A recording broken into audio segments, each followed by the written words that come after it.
Welcome to Conversations with Barbara. I'm Barbara Candelopoulos, and who doesn't love a story that's got a happy ending?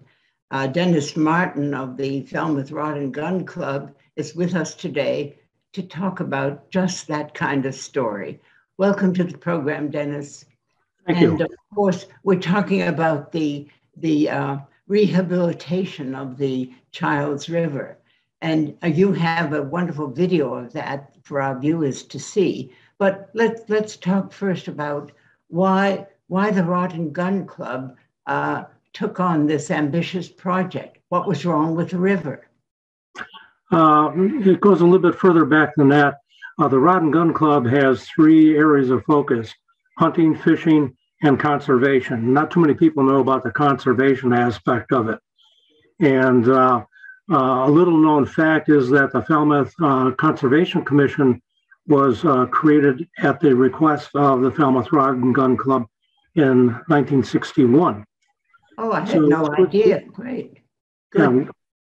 With that as a backdrop, when the opportunity came to take over some cranberry bogs in the northern portion of the project area, it was an obvious take because the Rod and Gun Club owned land that surrounded those bog areas. So we decided that we would go and try to acquire them from the towns of Mashpee and Falmouth. So with that came the conservation. It's all located within the Mashpee National Wildlife Refuge, which has conservation restrictions. So this is just an extension of those various restrictions, and therefore the area would not be developed. The other thing that we were hoping for is that the cranberry bogs had some invasive plant species that we did not want to have spread into our own fields in the Falmouth Rod and Gun Club area. So therefore, we decided that would be a good way of controlling it if we had control over the land. Great. And I understand that there was a time when that section was very popular for trout fishermen. They used to come all the time during the season to fish. And since there was no trout population anymore, I could see that the river needed really to be restored. So perhaps we should, go on. Shall we just let everyone see the video? Yeah, before that, what they're going to see is the transformation of the project area from its beginning to completion. And at the time the video was scripted, we were about 95% complete. Since that point in time, we've completed a majority of the activities, and we have a few cleanup initiatives that we have to take care of. So why don't we roll the video? Okay, great. In 2014, the Falmouth Rod and Gun Club set out to restore a major portion of the Upper Childs River. The proposed project area was located in the southwestern corner of Cape Cod, slightly north of Waquoit Bay. More specifically, focus was on the Garner Bogs in the north, the Farley Bog in the center, and the impounded water bodies, earthen dam, spillway, non-functional fish ladder, and deteriorated culvert at the southern end. The impounded water bodies were historically known as the Mill Pond area. A primary objective of the project was to restore a major portion of the Upper Childs River by removing physical barriers to fish passage and reestablishing a cold water fishery in order to foster the return of brook trout and other aquatic wildlife.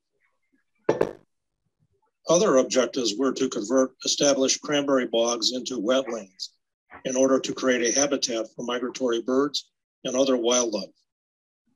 To improve water quality, as the wetlands would act as a filtration system for water resources.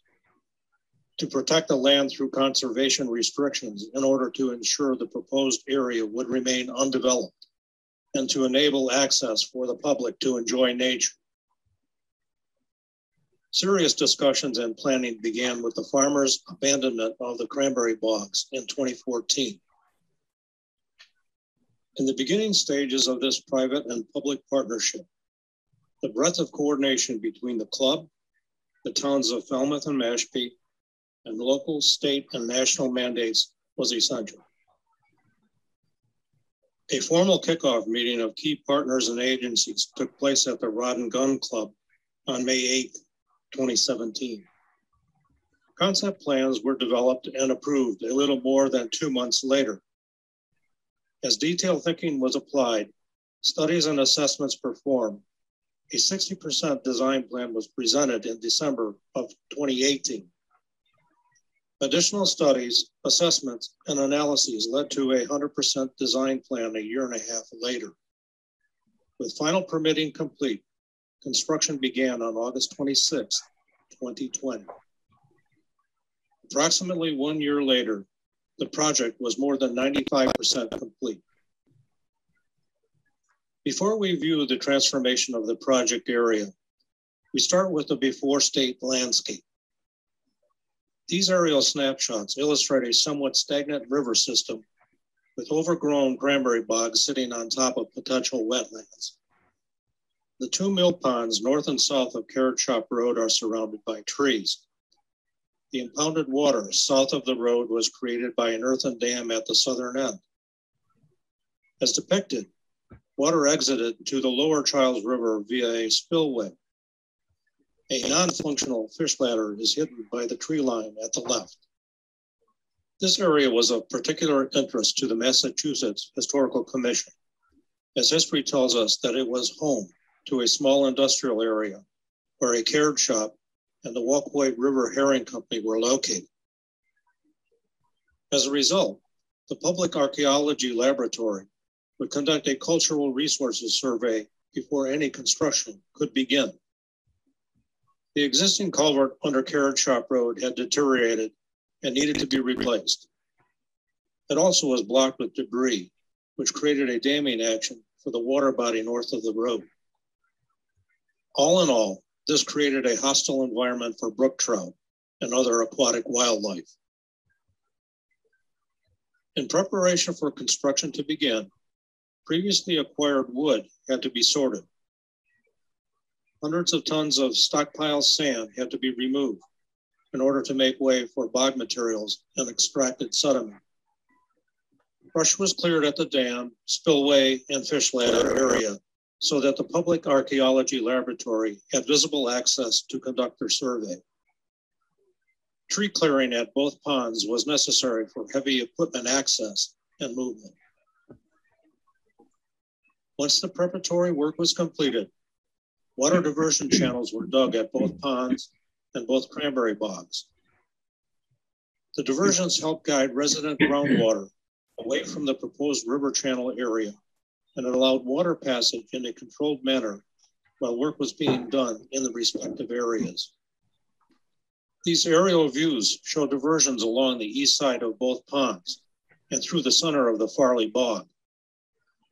The eastern Garner Bog was populated with ditches and a perimeter trench. This trench was expanded to control water flow.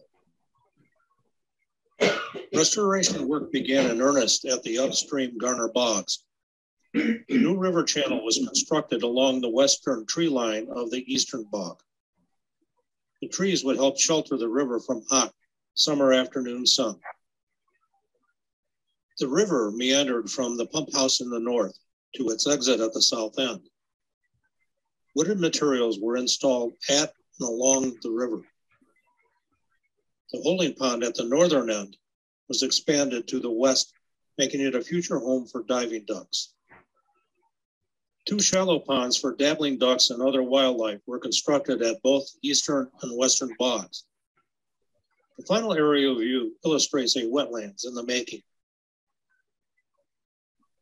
With work at the Garner Bogs well underway, similar construction efforts took place at the Farley Bog.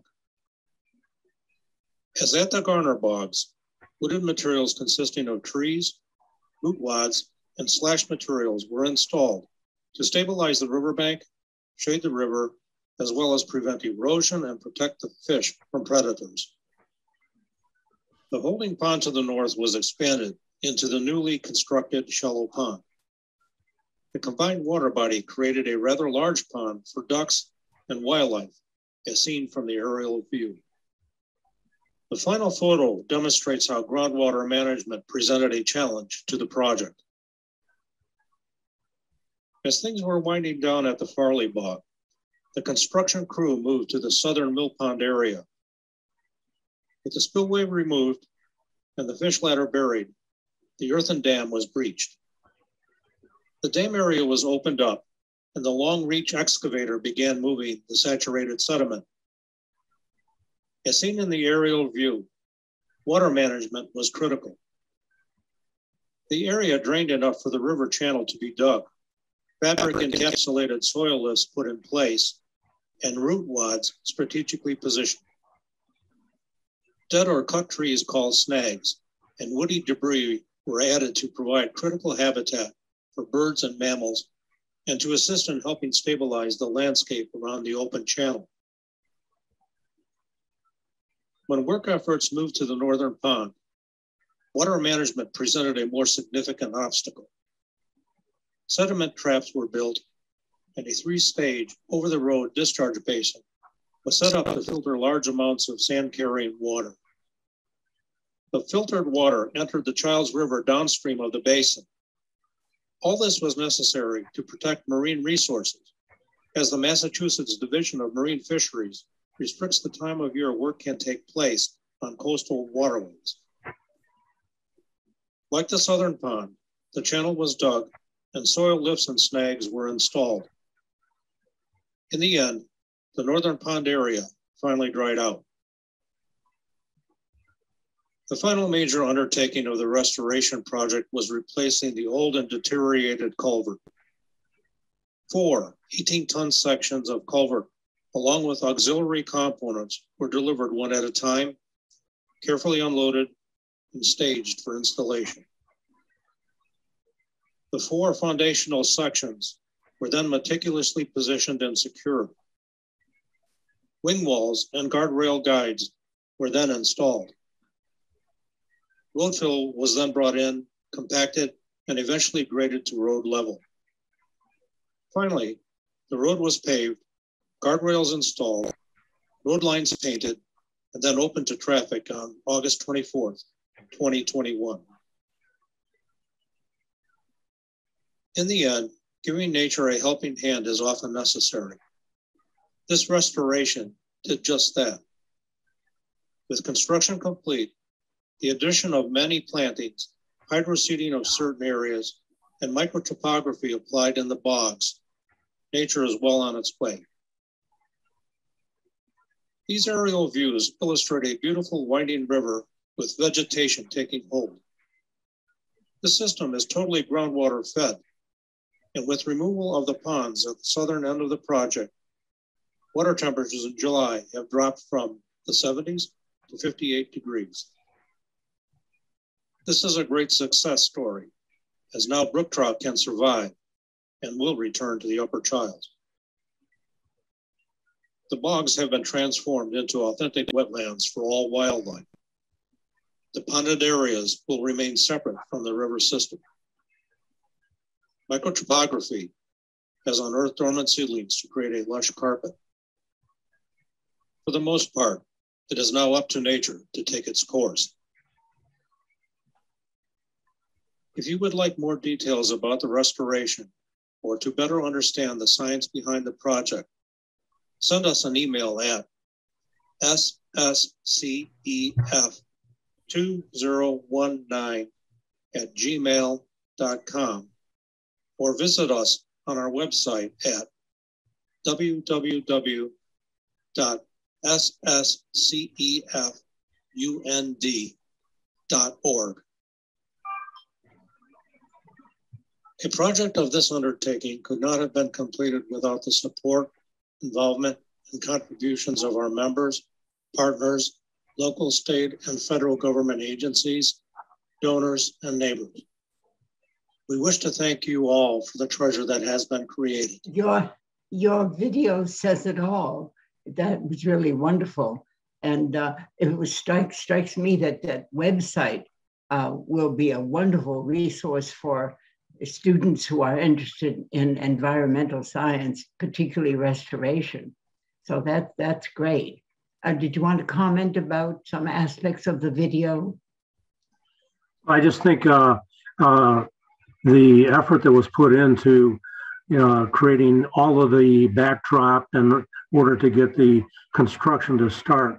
You don't see any of that. There was 7 years of activity basically before we started the construction. And then once the construction started, it took us about a year and the project was just about complete. So it didn't just take from 2019 to 2022. It was really 7 years before that. What a project! But what a wonderful ending. Now that resource is for hunting and fishing, for viewing nature, for hiking, for all kinds of things. Falmouth has now a wonderful resource. Thanks. I think none of this could have happened without. I was thinking about the funding, but you do mention all the numbers of associations that got into it. How much did it finally cost? In the neighborhood of $3 million. About 5% of that $3 million came from the Falmouth Rod and Gun Club, the Sporting Safety Conservation and Education Fund, and public donations. But a majority of it came from grants from the national level, state level, and also local grants. So the local grants, really are the CPC grants from the towns of Mashpee and Falmouth, as well as the Cape Cod Foundation. So those were the primary local ones. The ones from the national level were driven by the EPA in its Southeast New England program grant, and through the U.S. Fish and Wildlife with its National Coastal Wetlands Conservation Grant. So a majority of that came from them. And then at the state level, we had the Massachusetts Environmental Trust supplying funds. Yeah, it's really interesting that so many different interests kind of come together with this restoration. Historical value of the area, the fishing, there are all kinds of interests that are being served by having this happen. And I wondered if also you can speak about something. We hear a lot about wetlands, and this old cranberry bog became a wetland. What's so important about a wetland for our environment? Yeah, I think there's really three primary benefits of it. One is improving the quality of the water that transverses the area. If you looked at it before, we had the two mill ponds that were dammed up and blocking it. So therefore the fresh water couldn't progress through the system, and algae, et cetera, started forming in those ponds. So hopefully at the end of the day, we will have cleaned the water with some of the wetlands. In addition to that, from a flood mitigation or prevention area, by taking the dam out and all the water control structures of the bogs now are like a sponge. So if there was a 25 or 50-year event to flood from the Waquoit Bay area on in, there was this big buffer area now that's created as a sponge. And once the water starts to recede, it's not rushing back out and creating erosion. It's being released slowly by the bog area. Oh, and that's fantastic. And then finally, from a wildlife standpoint, creates a diverse wildlife capability in providing habitat, the food, and the breeding grounds for the indigenous species in the area. That's so important, because with a coastal area like ours, we do worry about flooding, and how wonderful to have wildlife and wildfowl. It is just an enormous project that is bringing a great. I was going to ask you something else about this. Some of the work being done, was that also by a major company, or did we have local associations, local workers working on this? Basically, Luciano's was the construction company that did the work. So all of these companies, Interfluve, which was our engineering firm, Luciano's, which were the construction firm, Essex Horticulture was the firm that came in and did all the plantings. So all of those are within the Massachusetts area. So from that standpoint, it is local. When you talk about the Falmouth or Mashpee area in particular, we had significant involvement by both town selectmen as well as the conservation commissions of both towns. They followed us through the entire process of creating restrictions to protect the land. We created platforms for viewings. They were there as part of that approval process. And same thing with the trail that we've created. They played a key role in all of that. It seems to me that we've got lessons that we've learned from this reclamation. I like the fact that it's been called the rehabilitation of a river, which is a wonderful term for all that we have been able to brought back. What are some of the lessons that we can apply to future projects that look as if they need to be rehabilitated? Yeah, there's a lot of work that's going on in the state. Similar projects are happening in various locations on the Cape as well as off Cape. And the Division of Ecological Restoration is a spearhead for restoring these types of rivers, wetlands, and watersheds.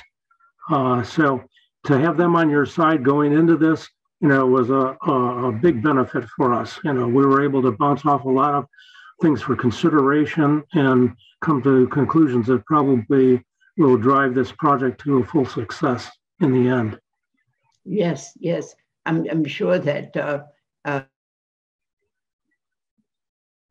information done here can be copied elsewhere. So, yes, I think there's even some talk of more restoration here in the Cape Cod area. So it is certainly is a story that has a very happy ending. And have there been any commentary from scientific associations about the restoration that it? Not so much from a scientific standpoint. Now that it's completed, have there been any assessments about it? Essentially what's going on is we have an outreach program, and we contact schools, businesses, etc. And if they want a presentation on this, we sort of give them a background and understanding of what was accomplished. When you take a look at scientific magazines, I think the opportunity will arise once we have Woodwell fully engaged to determine whether or not this project is a complete success. We've got things that are going on relative to temperature and dissolved oxygen monitoring. So from a fish standpoint, those things are very critical.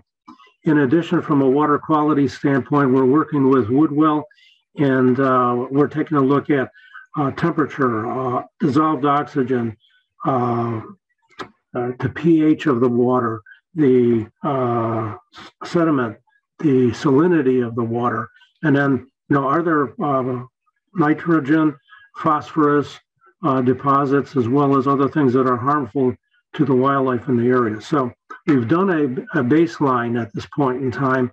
And then I think a year from now, 2 years from now, and 5 years from now, if we take another snapshot at those 3 different time periods, we'll be able to see the growth in either water quality, definitely the improvement in temperature. We've had that already.